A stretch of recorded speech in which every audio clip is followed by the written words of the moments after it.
Assalamualaikum warahmatullahi wabarakatuh. 10 IPA 3. Terima kasih sudah mau menyimak video pembelajaran ini. Mohon maaf tadi pagi Ibu tidak bisa menyampaikan materi langsung. Ya, semoga tetap sama saja seperti teman-temannya yang IPA 2 dan IPA 1. Tapi jika ada yang kurang dipahami, kalian bisa tanyakan pada pertemuan selanjutnya ya. Harap disimak sampai habis videonya. Oke.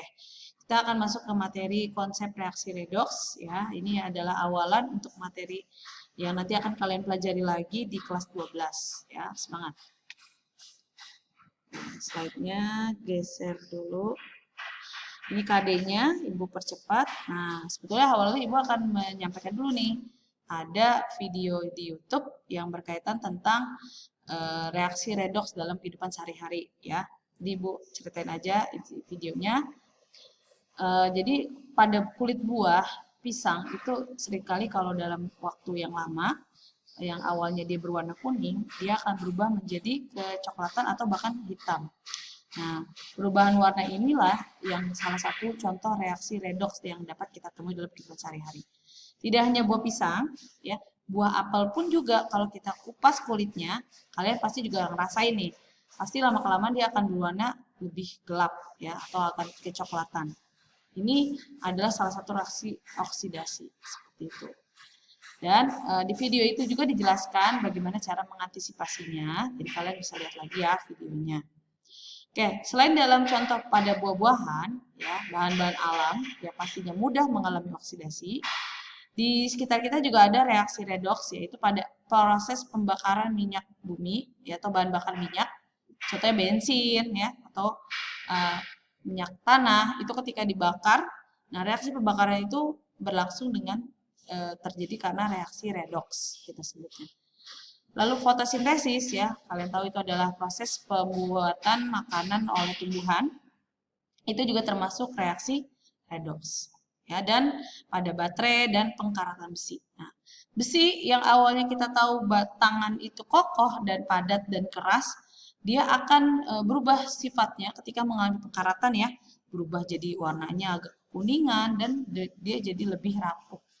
Nah, itu adalah salah satu contoh reaksi redoks yang bisa kita temui dalam kehidupan sehari-hari. Lanjut.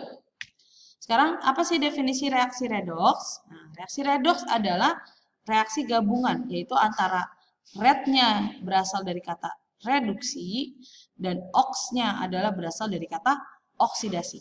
Nah, definisi reduksi dan oksidasi itu saling berkebalikan satu sama lain. Tapi dia ada 3 kriteria yang bisa kita lihat bahwa dia termasuk reaksi reduksi atau oksidasi dengan adanya pelepasan elektron atau pelepasan atau pengikatan oksigen, pengikatan atau pelepasan hidrogen, dan pengikatan atau pelepasan elektron. Contoh nih, reaksi yang di bawah ini adalah reaksi reduksi karena dia merupakan reaksi pelepasan oksigen. Kalian lihat tadinya O-nya berikatan dengan Fe, kemudian dia bereaksi menghasilkan Fe-nya putus ikatannya dengan O.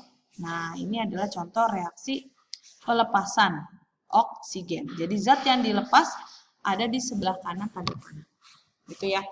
Lanjut, reaksi oksidasinya apa? Reaksi oksidasi adalah pengikatan oksigen. Jadi oksigennya diikat, jadi dia akan membentuk ikatan baru. Nah, di zat yang diikat ada di sebelah kiri tanda panah. Lalu reaksi redoks juga dapat kita amati dengan adanya pengikatan atau pelepasan hidrogen. Contoh di sini hidrogennya ada 2 ya. Ada 4. Kemudian setelah bereaksi hidrogennya nempel nih, berikatan membentuk senyawa gitu. Ya, ini makanya kita sebut pengikatan hidrogen. Sedangkan kalau definisi oksidasinya kebalikannya pelepasan hidrogen. Tadinya hanya 12 menjadi hanya tinggal 10 karena ada 2 hidrogen yang lepas. Lanjut, selain kita lihat dari adanya pengikatan pelepasan hidrogen, reaksi redoks juga bisa kita amati dengan adanya pengikatan atau pelepasan si elektron. Nah, elektron disimbolkan dengan simbol E- ini. Kalau ditulisnya di sebelah kiri tanda panah, artinya dia mengikat elektron, sedangkan kalau ditulis di kanan tanda panah, maka dia melepas elektron. Itu ya. Semoga kalian bisa memahami. Coba kalian nanti setelah mendengar pembahasan Ibu, kalian melihat buku Mandiri Kimia halaman 67 ya. Aku tak salah. Ya, halaman 67 kalian cek soalnya bisa membahas tentang ini ya, nomor 17 dan 18. Ya, dibaca. Oke, Ibu lanjut. Apa itu bilox? Nah, bilangan oksidasi adalah salah satu juga yang bisa kita menentukan apakah reaksi itu berlangsung redoks atau tidak. Ya, dengan melihat nilai bilangan oksidasi. Nah, apa itu bilangan oksidasi? Nah, bilangan oksidasi disingkat juga sebagai bilox, ya kurang S ini, adalah suatu muatan yang dimiliki atom dalam suatu ikatannya dengan atom lain. Ya, bilox itu ada dua nilai, ada yang positif, ada yang negatif, tergantung si unsurnya. Nah, berikut adalah aturan bilox. Jadi, nilai bilox yang tertera di aturan ini adalah nilai yang bisa dibilang lumayan fix. Jadi, nilainya nggak berubah. Ya, maksudnya gini. Contoh untuk poin yang pertama, unsur bebas. Ya, apa itu unsur bebas? Unsur bebas adalah unsur yang tidak membentuk berikatan dengan senyawa lain atau unsur lain untuk membentuk senyawa. Contoh ya, Mg doang gitu ya. Fe saja ya, dia sendiri nih tidak berikatan dengan unsur lain. Maka kita sebut dia sebagai unsur bebas. Ya, maka biloxnya dia adalah 0. Ataupun dia terdiri dari dua unsur, tapi unsur yang sejenis, dia juga. Nah, itu juga termasuk unsur bebas. Nah, contoh nih, Ibu nulis Al tambah H2SO4 nih misalkan. Menjadi Al2SO4 3 kali tambah H2. Nah, pada reaksi ini, mana yang berperan sebagai unsur bebas? Nah, yaitu yang sendirian, tidak berikatan dengan unsur jenis lain. Nah, itu ya Ibu bulatnya nih. Jadi, kalau ditanya berapa biloxnya Al, nah biloxnya dia adalah 0.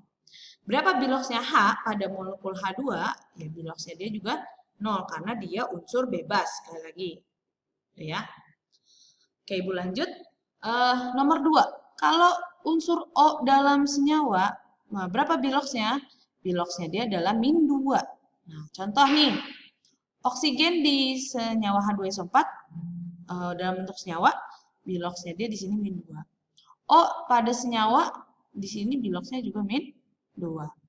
Seperti itu ya. Nah, lanjut. Untuk unsur hidrogen, dia biloxnya adalah +1 ya. Dalam senyawa, contoh H2SO4 ya. H-nya berikatan dengan unsur-unsur ini membentuk senyawa. Berapa biloxnya H di sini? Pasti +1. Kayak gitu.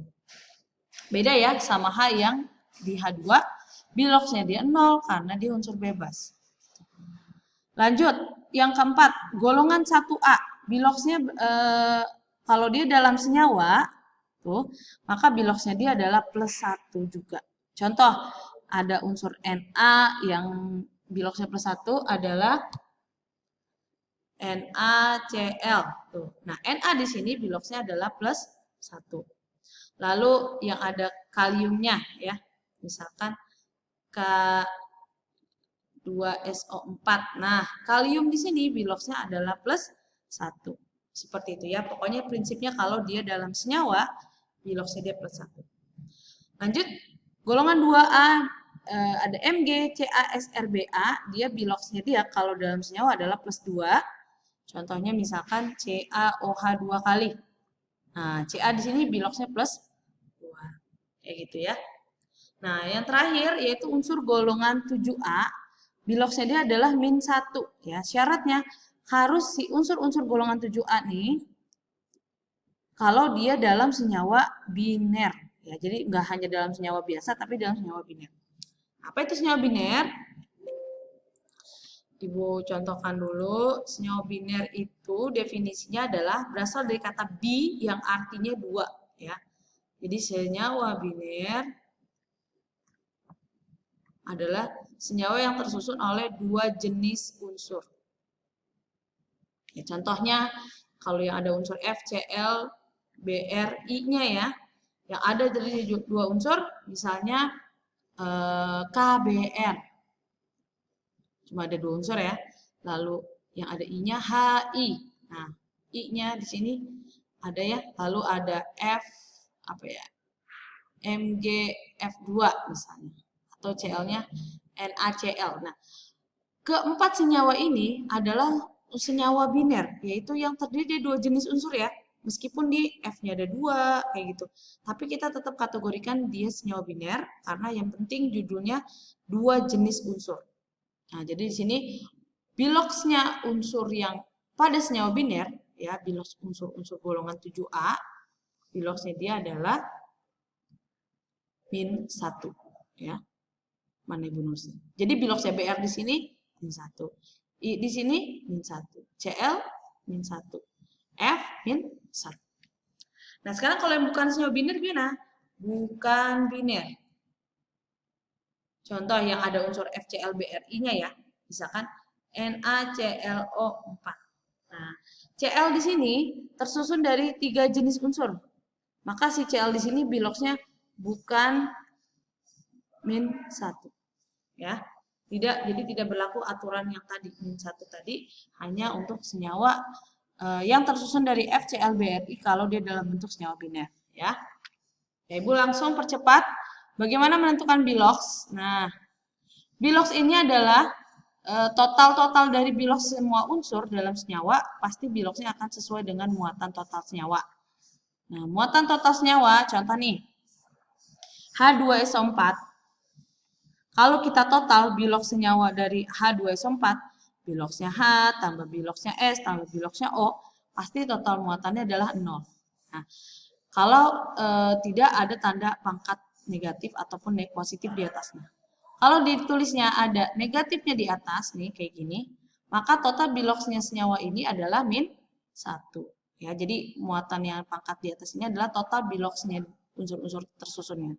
Ya, Ibu contohin H2SO4, kita menentukan biloxnya S. Kenapa? Karena H sudah tahu ada di aturan dan O juga sudah tahu.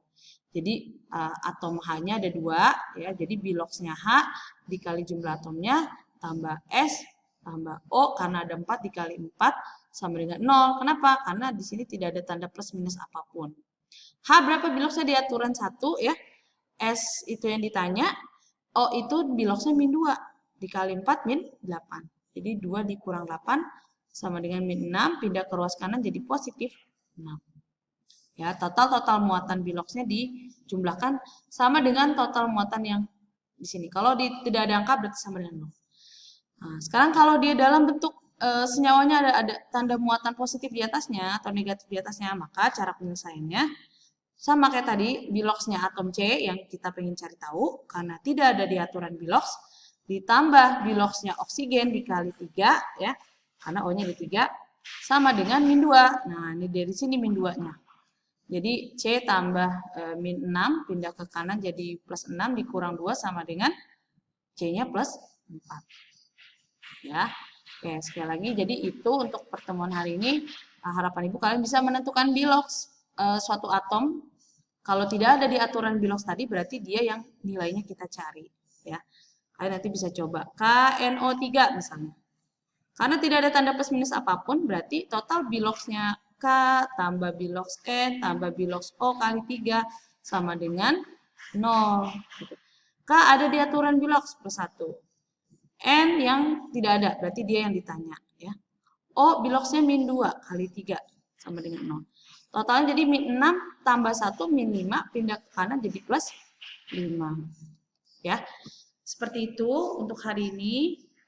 Mohon nanti dipelajari lagi. Semoga cukup, Ibu cukupkan. Terima kasih banyak. Assalamualaikum warahmatullahi wabarakatuh.